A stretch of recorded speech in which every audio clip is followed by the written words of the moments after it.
Kia ora koutou, welcome to Point of View. This is your monthly podcast where we talk about movies, what's coming up on streaming, what's coming up in the cinemas and all the rest. It is 2026, Happy New Year. Thank you so much for joining us. We've got a hell of an episode for you today. We are talking to the amazing director Taratoa Stappard, who directed Mārama, which is already one of my favourite Kiwi films of the year, an amazing gothic horror starring Ariāna Osborne, who also joined us. Boy, oh boy, this performance that she gives in this movie is absolutely insane. An excellent movie, and we were very, very lucky to get them in the office to talk to me today. How's that? Yeah. You want me to do one more? Yeah. Yeah? Yeah. Okay. I want to keep in the same. Because, I might mention that we're also going to talk about the Oscars. Mm-hmm. Okay. On the roll? Yeah.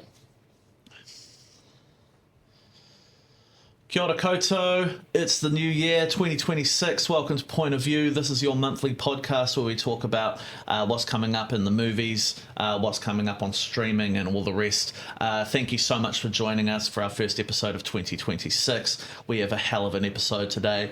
We managed to get Taratoa Stappard, the director of Mārama, the excellent new gothic horror right out of here in Aotearoa. He was here in the office along with Ariāna Osborne, and we managed to talk about the film for a little while. It's one of my favourite New Zealand films of the new year and also of the last few years. It's a very, very good film. So stay tuned for that. Also coming up, we're going to be talking about the Oscars because those are right around the corner. The nominees have just been released, so we're going to do a little bit of a ranking, and we're also going to talk about my picks for what will win and what should win. I was lucky enough to catch Mārama last year towards the end of 2025, and immediately I was really, really impressed by it. Taratoa Stappard, it's his debut feature. It's a really, really good gothic horror with shades of everything from Get Out to Jack Clayton's The Innocents. It's a very, very interesting film, a very, very complex, very, very kind of confronting film. And at the centre of it is this performance by Ariāna Osborne, who is a young actress from right here in Aotearoa. Her performance is absolutely volcanic. It's an incredible, incredible turn. And so we were very, very lucky to get them in here today to talk about the film, to discuss the kind of process of getting it made, where that kind of story came from, and how you guys can go and watch the film as well. So here's that. So I met Taratoa Stappard at the Capital Summer, Capital Film Club. I used to run this film club there, and I used to see this very suave man coming into the movies and then leaving, and then eventually he came up and introduced himself, and I quickly realised that we had an extreme talent on our hands, and now he's sitting here across from me with his new film Mārama, which is pretty much my favourite New Zealand film that I've seen in many years, starring the amazing Ariāna Osborne in an incredible performance. I'm so happy that you guys are here today because I am a huge nerd about this film. I just think everything, I was really blown away by it. I think it's a very, very special piece of work. Congratulations first and foremost, and welcome. Thank you so much. Thank you very much, That's Tom. so nice. That's good. I'm trying to remember what the film was that you were introducing at the Capitol when we first met. That was miles ago. That's a long time remember. ago. A Sorry. long time ago. But we've been very good kind of friends and The Leopard. It was The Leopard. Ah, yes, By right. Visconti. Yeah. That great. is when we first met. Yeah. No, we've been chatting for a long time since, and I've been lucky enough to kind of see this project come together from afar. I guess there's so much to talk about with this film, but I wanted to start by what the genesis was, because this is a film that has a lot of kind of gothic elements, but it's also drawn from a very painful part of New Zealand's past, and I feel like it's had other iterations before this film. So what's the genesis of the film? I think it was as simple as, for me, it's as simple as saying my mother. My mother is Māori, and she was brought up Māori in Aotearoa, but although I was born here in Hawera, at the age of 3 we moved away, and I never lived back in Aotearoa for any length of time since. So Mum was my connect to my taha Māori, perhaps, my Māori side. And also because she's a big figure in my life, and yeah, I would say it was her and my sister, who was the only other Māori wāhine that I knew. And she would tell stories anyway. As I was growing up, I guess in a bid to try and keep me a little bit connected with any knowledge of Māori tanga, or she would tell me stories of our tupuna. And there was one woman that was interesting to me, called Rangiriri Stru, who had an identical twin sister, Te Rōrewa Stru, and that was my great-grandmother. And there was just something fascinating about her. I'm sorry, I'm not saying that Mārama's in any way inspired by their lives, but they were born in 1880, and the twins were pretty fiercely sort of independent young women, and they got identical mokokauai, for example, at a time when young Māori women, I'm sure, were being discouraged from taking on any form of mokokauai, never mind speaking the language. And my great-grandmother went on to travel from New Zealand through Australia and America, all the way to England with a group of Māori performers, a concert party, I guess, called Princess Rangiriri and her 9 Māori maidens, because there was 9 Māori women. And anyway, I wondered what it must have been like for my great-grandmother to travel all the way around the world, and this would have been the 1910s, I'm sorry, I can't remember exactly when, and to basically perform, sing and dance for those people who had colonised her people within her lifetime, who were still colonising. And perhaps thinking about that was the genesis of the idea. Yeah, sorry. It's interesting. Long answer. No, it's a great answer, because it's interesting, because there's a very complex kind of spirit to the film, where the separation is such a big part of it. This woman who's been completely transplanted to another part of the world and is very unfamiliar with the customs and so on. And also the idea of Mārama, of the mother. There's this feeling that I think most people would associate with the mother figure as love, and yet you tell a story which is a horror. There is a profound horror, very unshakable horror to this film. And so I find it interesting that those two kind of clash, intermingle, interweave in this film. It feels like maybe it's part of this. Would you say that the conflicted spirit of this film has to do with your own spirit? Yes.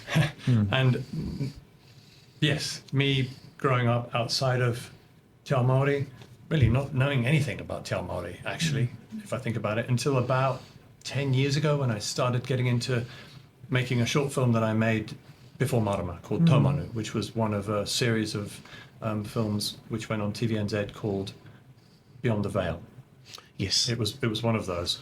A very good one. And that was my first experience of shooting in Aotearoa, but also shooting a story that was grounded in Te Ao Māori, and working with cultural consultants very carefully, etc. was like a very good dry run. And in fact, I used I worked with the same brilliant producers on Taumanu, and then they optioned Mārama.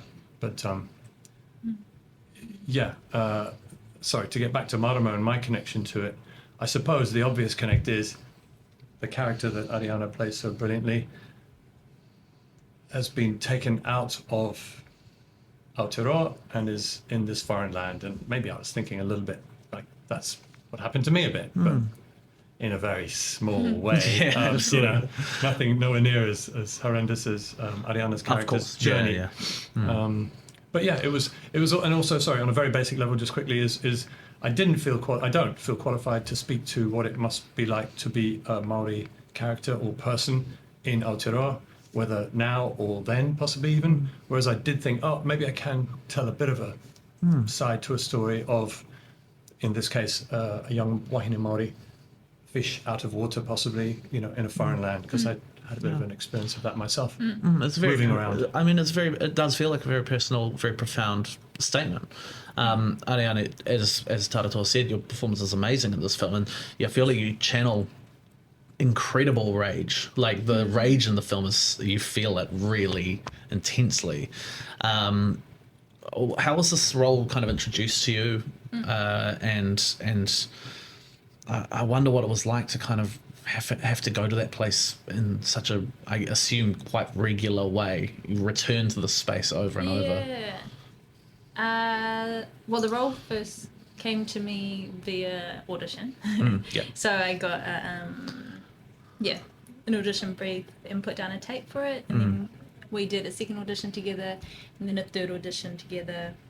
And I think the third audition felt quite long, that one, maybe even almost 2 hours. Yeah. Yeah. And also that third audition, you showed me around the set. Oh, Yeah, which was really lovely. yeah. But I thought, this is going to suck if I don't get this role. Yeah, what a bastard. He's like, look how awesome our set is. You don't get it. I was like, oh, God. But that's how ignorant I was. I was showing you around because at the time we were in pre-production, obviously, and we shot in, South Pacific Pictures. Yeah. And I was showing you around the set, as you say, without realizing that, of course, you worked there heaps anyway. I was still new and proud of our space. And, check it out. And like, check out this studio. And you're like, oh yeah, great, it's a studio. Worked here. But you were very, but anyway, sorry. So you're saying about the auditions, yes. Yeah. You went through a few. Anyway, that's how I came into the project. And then in terms of the rage that she has in holding that throughout the film, or the journey of that, we were talking about this earlier, but when I first read the script, I immediately felt that kind of anger and rage. That was really evident, and yeah, I guess I felt that physically quite immediately, and knew that that would be important, or always be with her throughout the film. And then we talked in pre-production about how that builds throughout, and at what point does it escape her, or that she uses it in her own power rather than, what's the word, like Sublimated, or do you mean suppress it? Yeah, suppress it rather than suppress it. Which you do a fair amount of, I guess, in the first third, right? Yeah. Maybe even first half of the film, yeah. And then it comes out in this, I won't spoil it, but it comes out in this like very, very remarkable scene. Like it's a showstopper. I mean, I'm curious what it was like to get to that place. What were you doing, Taratoa, to help Ariāna get to that place, and how long did you have to sustain it? What was the atmosphere like? And honestly, I was keeping out of Ariāna's way, because it wasn't my place to advise, or never mind direct, Ariāna for what she does. And you can speak to it, but I think you had prepared very intensely with one of the cultural consultants. Yes, right. Lovely woman, Ngāhuia. And honestly, on the day, it was me showing up and watching the performance for the first time. Right, yeah. And it was awesome. And then we did another take, which was even more awesome. And that was it. Yeah, we just did it twice. Yeah. Wow. But we'd shot all that, everything that happens before this moment in... It's hard to talk about it without spoiling. Yeah, right. It all happens within a party scene. Yeah. And we shot all the party stuff in... Sequentially, I guess, right? Yeah, so Yeah. that was helpful too, because by the time we got to this moment of rage, I had got into experience everything that leads up to that moment already anyway, for that day at least. Yeah. And no spoiler alerts, but also I feel Errol Shand, who plays a character called Uncle Jackie, Unbelievable. he really leaned into Yeah. those couple of days, and it was pretty awful watching what he did. Yeah. And the extras, the other actors around him were kind of buoyed up by his intensity. And poor Ariāna had to. Yeah, I guess you guys sit and kind of witness have it. to be like, I mean, when you have a big crowd scene like that, a lot of pressure must fall on the key players to Totally. hold the energy in the space. Yeah. Also, that moment, that scene is a massive part of the film, and it is sort of the beginning of the climax. And so I felt like there was a bit of pressure on it really landing. Naturally, of course. Especially what I think both Errol and I do performatively, I think. Do you find it's a struggle to connect to figures within a historical framework? Obviously, this is a character from a couple of hundred years ago. I mean, I watched it and I felt like it spoke to the modern day very, very clearly. Great. But do you, I guess this is a question for both of you, do you find it hard to connect or like to find your way into stories about people in a different historical setting, or did it just come naturally to you? For me, I mean, it didn't come naturally, but it also wasn't too difficult. I think I was really excited by that idea, so it felt easeful to delve into it, and Yeah. I just prepared a lot Yeah, around that time. And I'm kind of nerdy, and I've always liked history, so I did a lot of research on the time and the place that they were Ah, fantastic. at, which was really fun for me. So, Yeah, nice. so that made it easier to do. Yeah, absolutely. Yeah, it must have given you like a pretty deep kind of cushion to kind of fall back on. Yeah, and I mean, you kind of have to forgive yourself a little bit because I wasn't there, so I actually don't know. Yeah, right. Yeah. There is a limit of my knowledge Yeah, that you I have to kind of that let I yourself- can delve yeah. into, and I can do my best with that. But otherwise, myself and the audiences weren't in 1850s. Yeah, right. Yeah, of course. I mean, the film has such a profound atmosphere. I keep coming back to the films that really stick with me at the moment are the ones that the atmosphere leaves something with me. And I mean, this is a film that's a gothic horror. And obviously when we think about New Zealand gothic, it's like a type of movie, but this feels almost more comparable to, I guess, like a British gothic horror like The Innocents or something like that, one of these older kind of classic haunted house on a hill kind of stories. Definitely. Was that an inspiration for you? Was that something that was running through your The mind? Innocents, bang on. I hadn't seen it, I confess, but my editor, brilliant editor, Dan Kircher, first time he read the script and we had our first meeting, he said, it reminded me of a film called The Innocents by Jack Clayton, I think it was, right? From the 60s, black and white, studio film, etc. And I was like, I haven't seen it, but I promptly went away and watched it and thought, yeah, great reference. There was that. Yeah. And then there was, in terms of films I was thinking of, Get Out, not for the tone, but for the themes. Yes. And for the tone and the texture, and I guess essentially this very strong central character, like Ariāna's character, was Lady Macbeth. Right. With Florence Pugh. Yeah. And then another film with Florence Pugh, perhaps more for the style and the mise en scène, was The Wonder, also with Florence I Pugh. can see it. Yeah, absolutely. That became a reference for myself and fabulous DOP Jin Lone.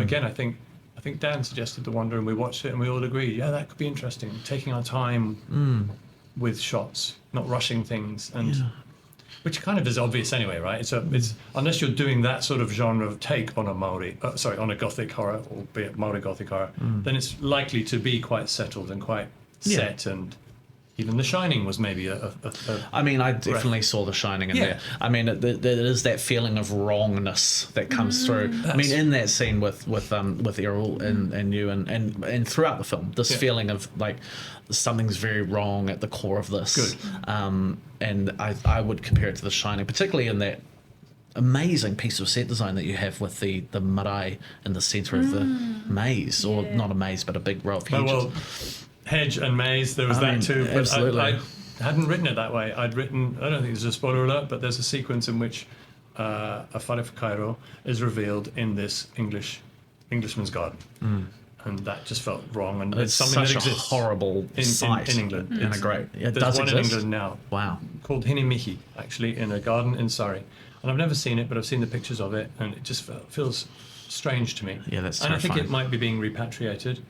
But I'd written it as a hedge, and the thing is revealed by a way I won't go into. But when I saw the location, I was like, it's got to go there. And it was perfect, yeah.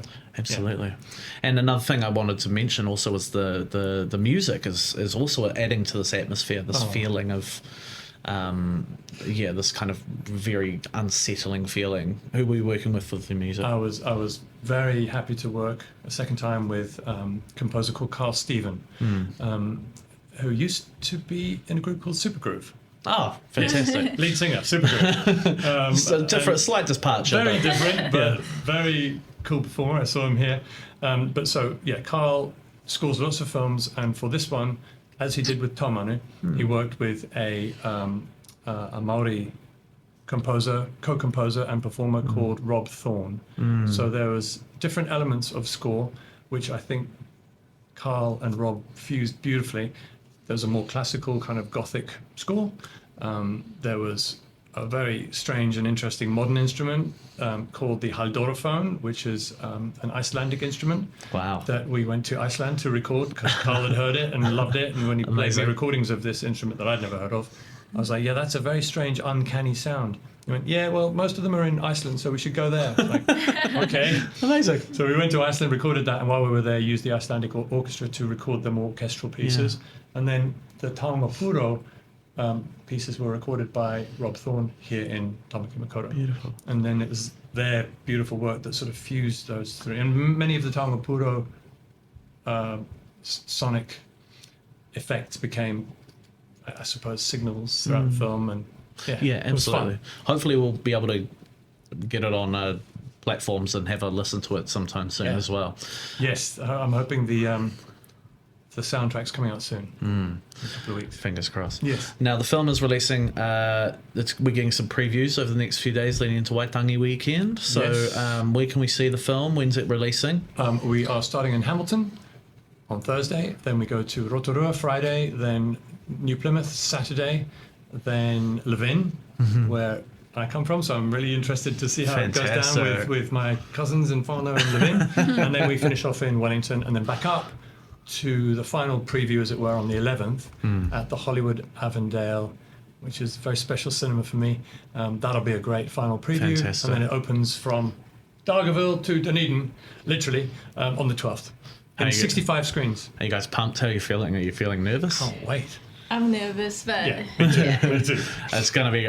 Listen. If I am any kind of judge, this is a very, very special movie. I'm a big fan. I will be there for one of those previews as well. Thank you, Tom. thank you so much. Congratulations again. Great film. Thank you so much. Thank you. Thank you.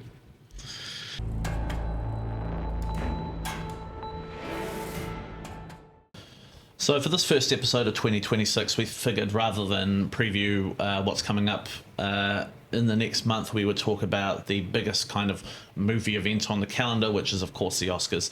So the Oscars are going to be playing on the 16th of March on Disney+. They're going to be hosted by the incredible Conan O'Brien, whose work last year was one of the great hosting jobs of recent years. And it's a pretty good year for the Oscars. It's one of the more impressive years in terms of what's been nominated for Best Picture. The across-the-board quality is higher than many of the past years, especially within the 2020s. There are a few that I like less than others, but at the top, the two kind of front-running films are two excellent films that were in my top 5 films of last year. So to start with, I'm going to go through those 10 nominees, just give you my quick thoughts on them, starting with the one I like the least and working my way up to the one that I like the most. And then we're going to go through, the big nominations and what we predict will win. So to begin with, at the bottom of the Best Picture table, as far as I'm concerned, is Chloe Zhao's Hamnet. This is a film that has a decent amount of buzz around it. People have responded quite well to it, but it simply didn't land for me. Chloe Zhao is a very, very talented filmmaker. Her film The Rider is an amazing film, and also, honestly, even though it was absolutely crucified when it came out, her Eternals, the Marvel film, is not the worst Marvel film by a long stretch. It easily clears something like Thor: Love and Thunder or Ant-Man and the Wasp: Quantumania.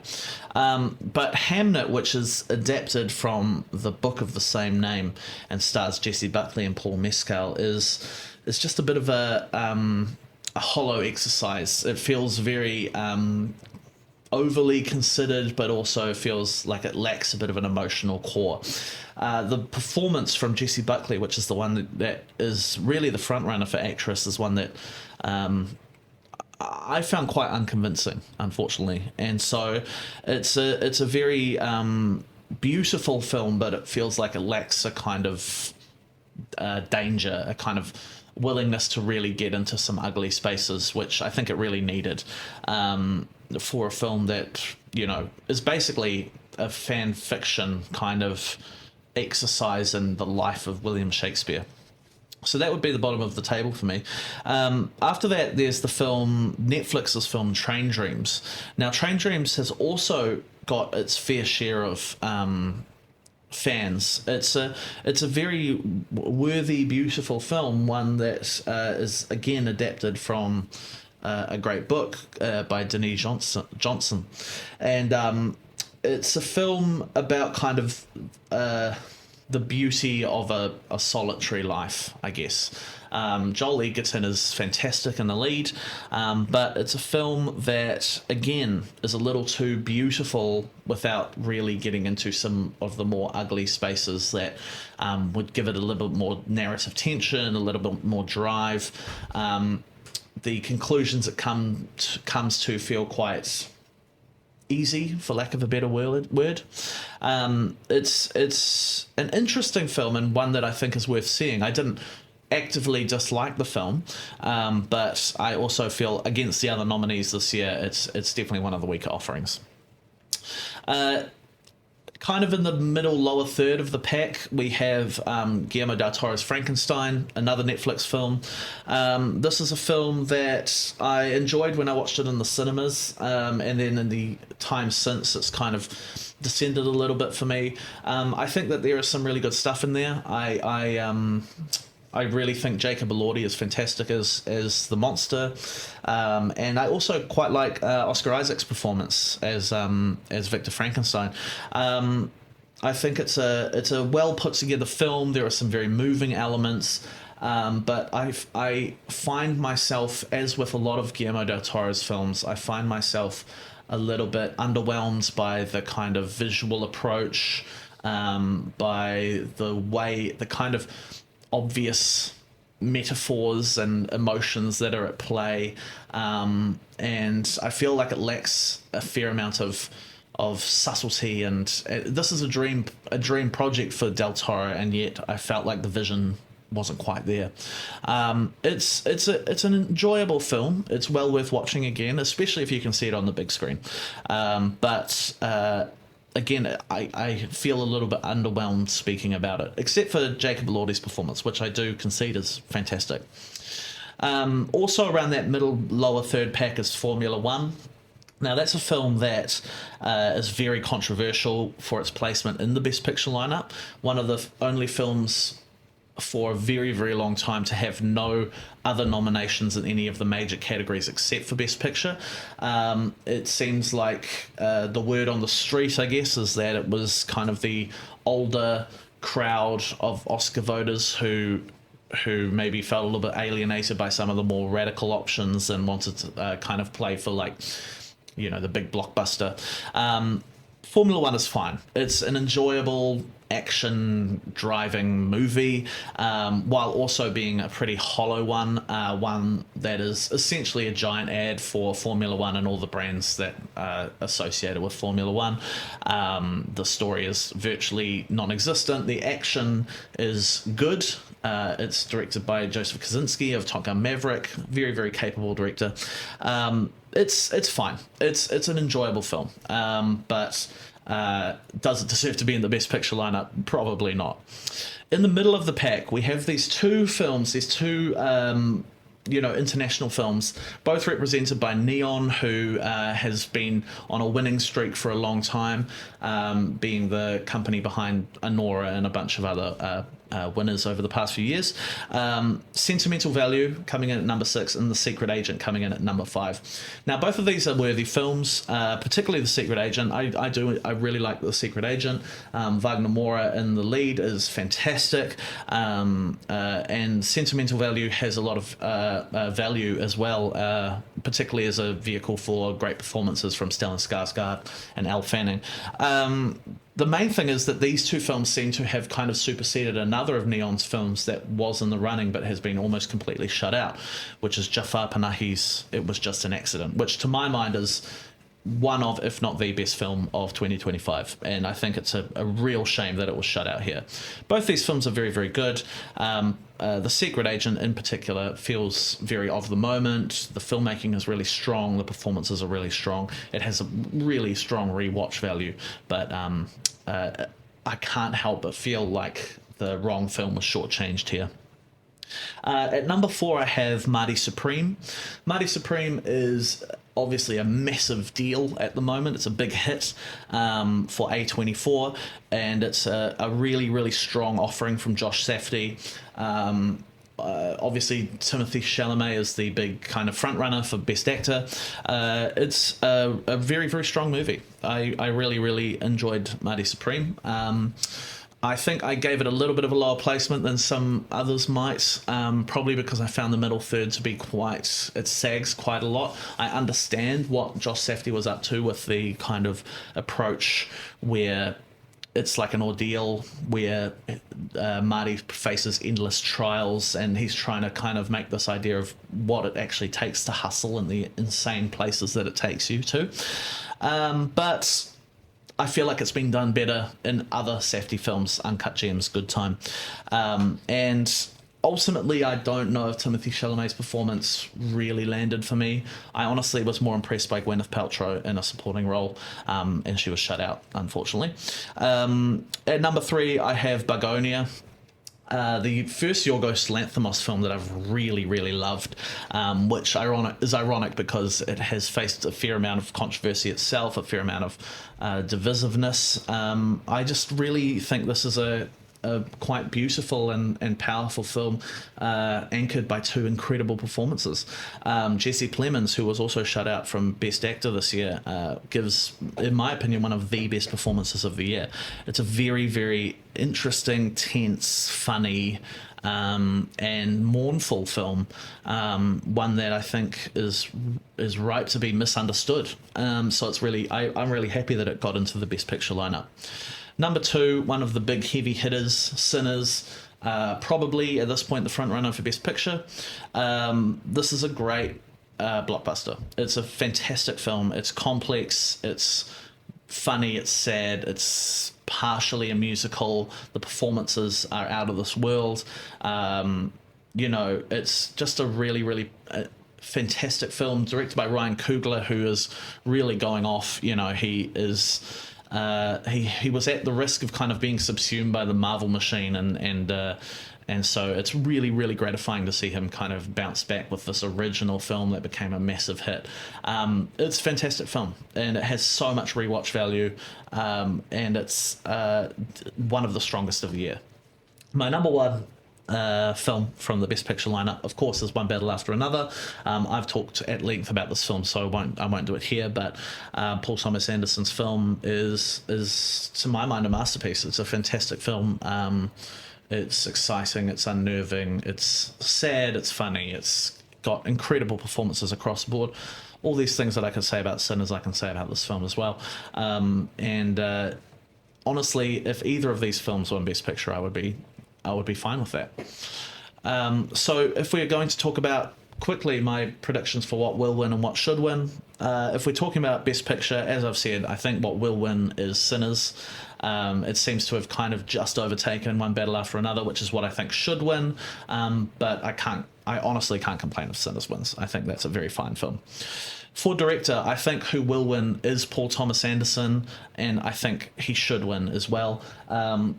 Really, a lot of the time with the Oscars, it's about who is due for the Oscar, and I think Paul Thomas Anderson has made enough films at this point where, yeah, he's due, and it's going to be a well-deserved win for sure.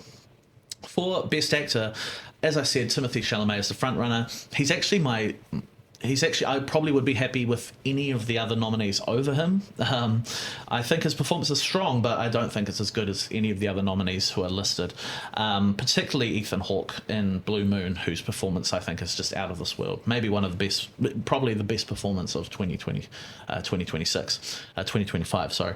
But also if Wagner Moura won or Michael B. Jordan won, I would be very happy with that. With Best Actress, Jessie Buckley has long been the front runner for Best Actress for Hamnet. As I've kind of outlined, her performance kind of left me quite cold, which is a shame because I've loved her in many, many other things.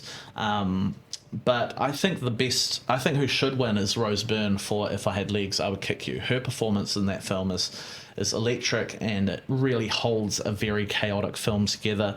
You want to talk about an actress who is overdue for recognition. That is Rose Byrne. She's an incredible actress, and this is just an amazing showcase. This film is actually in cinemas at the moment, I believe, so I highly recommend you make the effort to go and see it. For supporting actor, who will win? Probably Stellan Skarsgård for sentimental value. I can't sniff at that. Skarsgård holds the film. He owns the film. He's fantastic in it. And he is an actor who has, been incredible in things for many, many years, and is well overdue as well. So I can't complain about that. Who I would pick? Probably Benicio del Toro in One Battle After Another. He is the heart and soul of that film. It's an amazing, very subtle, very quick performance, the ideal supporting performance. And lastly, for supporting actress, who will win and who should win? Teyana Taylor for One Battle After Another. Her performance, she's in the film for about 20 minutes, and yet she casts a shadow over the entire film. The performance is absolutely a flashbang. It's an amazing film, and her performance in it is just really the core of it. It's a really, really fantastic performance, and will be a well-deserved supporting actress win.